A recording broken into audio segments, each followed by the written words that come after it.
Anda kembali di Apa Kabar Indonesia Malam. Pak Arief, saya lanjutkan perbincangan yang tadi sempat terputus. Kalau memang sudah ada proses hukum yang kemudian berlaku dan juga berjalan gitu ya, ada korban yang kemudian ini berkomunikasi mungkin juga dengan pelaku meminta korban untuk dimaafkan dan juga mengembalikan sejumlah barang, kalau kita sebut penjarahan kemarin barang curian begitu ya, barang hasil jarahannya. Ini seperti apa status hukum ya Pak Arief? Ya, jadi ada 3 hal ya. Yang pertama itu kita lihat sebagai contoh di rumah Pak Saroni di Jakarta Utara. Kan sepanjang itu barang-barang sudah dikembalikan, diterima oleh Polres Jakarta Utara, kan disebutkan tidak akan dituntut. Ya. Nah, tapi perbuatan pidana sudah terjadi, begitu kata ahli hukum. Nah, yang klaster-klaster ini mungkin bisa ditangguhkan yang tahap awal dan selanjutnya di RG. Kita kalau lihat yang pertama itu adalah mereka yang ikut-ikutan. Tapi yang kedua, jangan salah, kita melihat kenapa perbuatan itu bisa terjadi. Nah, saya banyak berkomunikasi dengan penyidik, mereka ini sekarang cukup banyak perkara yang harus ditangani. Dan mereka masih membutuhkan informasi yang akurat. Who is the man behind the scene? Ya kan? Siapa yang di belakang semua ini? Nah, mereka butuh waktu. Itulah kenapa yang saya katakan tadi, penyidik itu berpacu dengan waktu. 20 hari masa penahanan penyidik dan 40 hari perpanjangan. Nah, kemudian yang ketiga, sebetulnya mereka bisa ditawarkan kalau mereka bisa punya pengetahuan lebih untuk menjadi GC, Justice Collaborator. Untuk mengungkap ini semua. Betul, tadi kan ditanya Mbak Tiara, siapa dalangnya kan? Nah, GC itu syaratnya adalah dia bukan aktor utama, bukan pelaku utama, kemudian disetujui oleh penyidik, pertimbangan penyidik, ya kan? Terus yang ketiga, yang paling penting ya dia juga harus mengakui bahwa dia melakukan perbuatan itu. Ya. Jadi itu kira-kira 3 yang bisa kami tambahkan. Oke, tanggapan Anda Mas Heri berkaitan dengan perjanjian damai ya yang kemudian ini mungkin saja terjadi, sementara kasus hukum ini juga sudah berlangsung antara pelaku dan juga korban, ini seperti apa? Yang pasti tidak bisa dihapus adalah perbuatan pidananya, itu yang pasti Mbak. Ya. Sedangkan berarti sudah tidak hanya bicara mens rea, bicara dolus malus lagi, tapi sudah ada actus reusnya. Maka kemudian muncullah penegakan hukum di sana. Nah, ketika kemudian ini dipilah-pilih dengan situasi yang memang kemarin tidak ada yang expect ya, memperkirakan bakal itu terjadi, pendekatan hukumnya tetap berjalan, tapi sisi humanismenya juga tidak boleh ditinggalkan menurut saya. Maka ini yang sedang dilakukan oleh teman-teman kepolisian dan juga oleh pihak pelapor awalnya mungkin ya, sebagai korban dalam hal ini Mas Eko dan Mas Uya Kuya.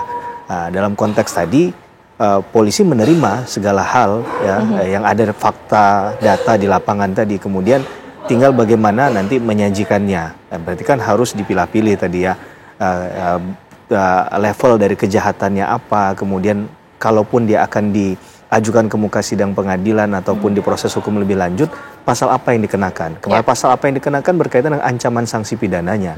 Nah, semakin besar, kalau biasa bahasan kami mungkin di teman-teman pidana itu kan ancaman minimum 5 tahun, bahkan 5 tahun ke atas sudah berat itu Mbak, gitu ya.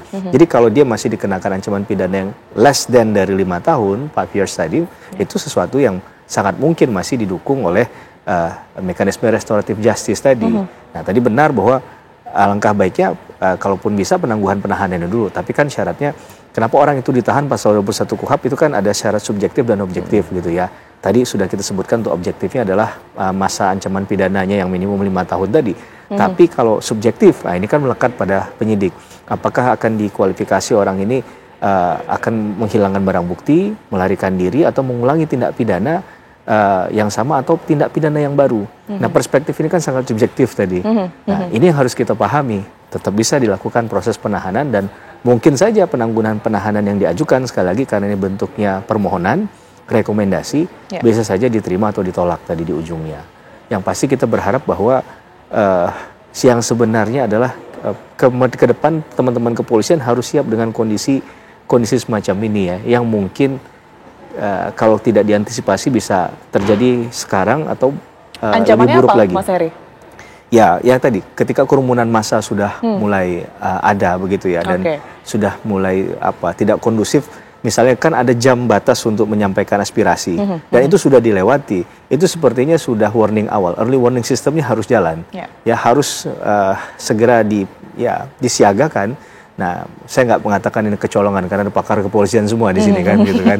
Tapi dalam konteks tadi harus dipahami mungkin hal ini yang perlu diperhatikan agar tidak perlu ada proses selanjutnya penangkapan, penjarahan dan lain sebagainya kan akses dari mungkin saya nggak mengatakan pembiaran lah, tapi ada kesalahan dalam komunikasi di lapangan sehingga akhirnya dampak yang timbul itu seperti yang hari ini kita hadapi. Tapi kita tidak sedang menyalahkan siapapun. Kita sedang mengambil ibrohnya lah. Pelajaran apa sih yang dari konteks kemarin yang harus diperbaiki dari segi pengamanan. Kemudian ke depan kalau mengalami hal semacam ini, polisi tidak-tidaknya sudah tahu dengan parameter tadi, ini adalah bicara tentang justice gitu, keadilan gitu. Harus dipersiapkan oleh pihak kepolisian karena beda era juga ya Pak Arief ya, karena sekarang ini sudah masif sosial media begitu ya, bisa menjadi salah satu ancaman. Saya ke Pak Susno. Pak Susno, sebenarnya kalau kita berbicara mengenai restoratif justice dan juga segala upaya untuk damai ini sendiri, bagaimana sih harusnya seorang polisi begitu ya, anggota kepolisian ini menyikapi antara pelaku kecil dalam tanda kutip begitu ya, dan juga pelaku utamanya, dan bagaimana menghindari agar polisi ini juga salah tangkap, karena kemarin kan banyak sekali yang terlibat dengan berbagai macam peran juga, Pak Susno. Oke, saya yang pertama dulu tentang pelaku ya. Pelaku itu sudah dirumuskan dengan jelas ya di dalam KUHP. Walaupun sama-sama pencurian, ada banyak hal yang menentukan mana pelaku yang berat, mana pelaku yang sedang, dan mana pelaku yang ringan. Itu rumusan KUHP-nya udah jelas. Kemudian tentang yang kedua tadi tentang pelaku utama ya, otaknya ya, lupa salah. Bagaimana untuk mencari siapa daripada otak ini yang melalui penyidikan, melalui informasi-informasi yang dikumpulkan, melalui fakta yang di lapangan dan sebagainya, sehingga itu harus diungkap ya siapa dalangnya daripada kerusuhan ini.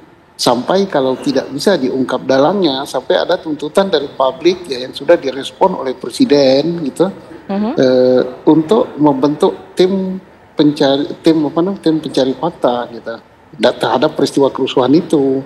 Dan bahkan Pak Presiden pun sampai mengatakan ada berapa itu reformasi Polri ini. Jadi dampak daripada kerusuhan itu cukup besar gitu bagi bangsa ini, terutama bagi polisi. Kalau polisi nggak bisa cari dalangnya, harus kan dibentuk tim pencari fakta gitu.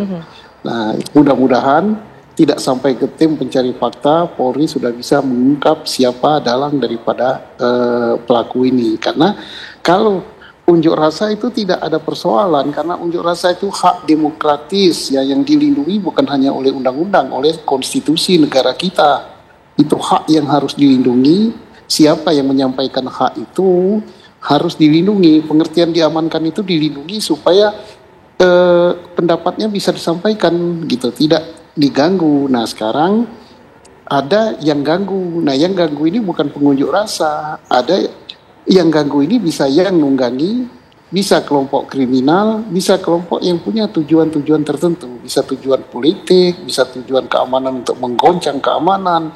Nah ini dampaknya bagi negara dan bangsa besar sekali karena terjadinya tidak hanya di Jakarta, dan ini PR besar bagi lembaga Polri untuk mengungkap itu. Walaupun saya yakin melalui intelijen Polri, melalui reserse Polri itu bisa diungkap gitu, dan jangan-jangan mereka sudah tahu gitu, sudah tahu atau sudah disampaikan langsung kepada Bapak Presiden. Ya mudah-mudahan itu terungkap gitu. Terima kasih. Baik, terima kasih juga Pak Susno dan juga Pak Arief serta Mas Heri, karena kita harapkan sekalipun ada upaya damai begitu ya, ini tidak lantas melunturkan kepercayaan masyarakat terhadap hukum kita yang saat ini sedang berlanjut begitu ya. Terima kasih semuanya, sehat selalu.